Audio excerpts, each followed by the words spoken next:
Alexa Harris. And welcome to our video on highly capable students. The reason we chose this topic is because we are in the highly capable program. We hope that with this video, more districts will make highly capable programs for gifted students. So Gavin, what does it mean to be highly capable? Well, the definition I found is students, children, or youth who are given evidence of above average achievement capability in areas such as intelligence, creative, artistic, or in academic fields, and who need services and activities not ordinarily provided by school in order to fully develop those capabilities. Dang, that was a mouthful. So now that we know the definition, let's answer some frequently asked questions about the program.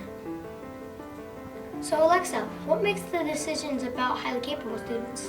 Good question, Gavin. Almost all choices about highly capable education are made at the state and local level. In many instances, gifted children must rely on a supportive parent, an approachable teacher, or a gifted school administrator to ensure that they are challenged in the classroom.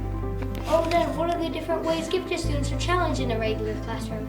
Some of the ways gifted students are challenged are accommodations in a regular classroom, part-time assignments in both regular and special classes, full-time grouping of students with similar abilities, or even grade advancement. But then what kind of training does a teacher need to have to work with gifted students? Well, you might think twice before sending a soccer coach into a volleyball training season. Even though there would be overlap in general sports knowledge, the degree of the two sports are very different and require different sets of coaching skills.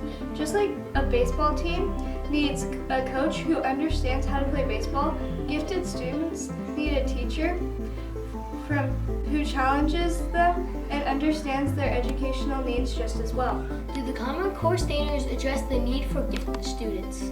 If you don't know, the Common Core Language, Arts, and Mathematics standards have been written to sustain and develop high standards for all students. But sticking to grade level standards will limit learning for gifted students. The writers of Common Core did not write standards for gifted learners and have recognized that some students will be ready to move way beyond these standards before the end of the year. But enough with that. Now on to 4 interesting facts. Did you know that only 6% of the public school students are highly capable? And Maryland has the most amount of high-cap students in the USA, with 16.1% of all high-cap students. Sadly, only 32 states provide a highly capable program. And I bet you didn't know that 60% of high-cap children are introverts. And that was all for facts. Now we've asked 2 people to come for an interview. Since we only have 2 chairs, we have agreed that I will interview the first person and Gavin will interview the second person. So, Gavin. Bye. Bye. The first person we are interviewing is our classmate, Sam Thomas. Come on in. We have a couple of questions for you, Sam, but first we need to get to know you. How about a little summary? Okay, first off, I like to read and do math. I also like to jump on my trampoline, cook, and bake. Okay, on to the questions. So, the first question is, what does the title highly capable or gifted mean to you? To me, it means that, it doesn't mean that you're better than everybody else. It just means that you're capable of more. And our last question is, what's it like to be in the highly capable program? It's like being in a normal classroom, but with students the same level of reading and math as you. And everybody's basically the same instead of waiting 5 minutes for everybody else in the class to finish, just finish with everybody else. Yep. Thanks. It's my turn to interview. Okay, bye. Now for our last person, Mr. Bishop. Mr. Bishop is a teacher for just highly capable students.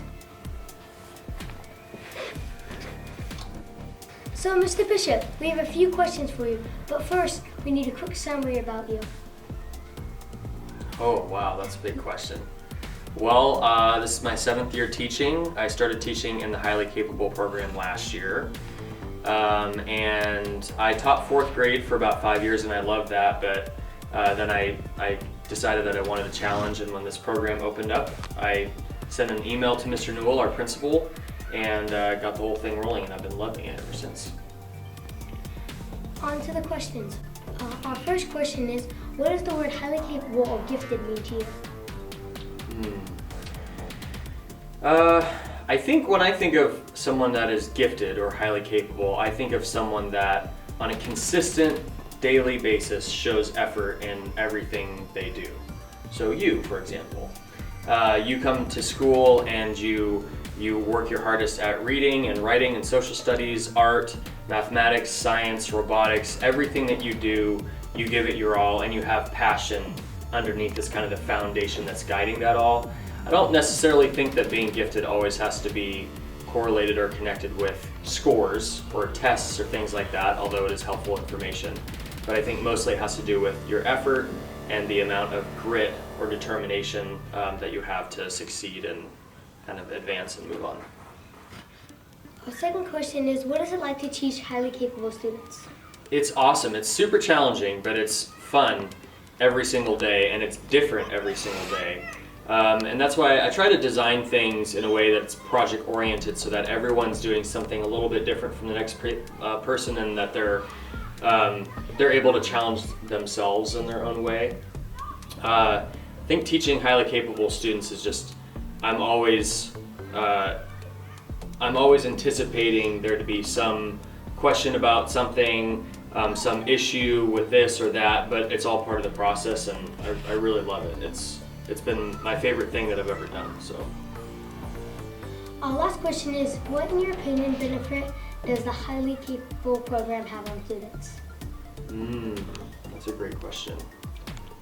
I think number one, it challenges them in a way that they haven't been challenged a lot of the time before.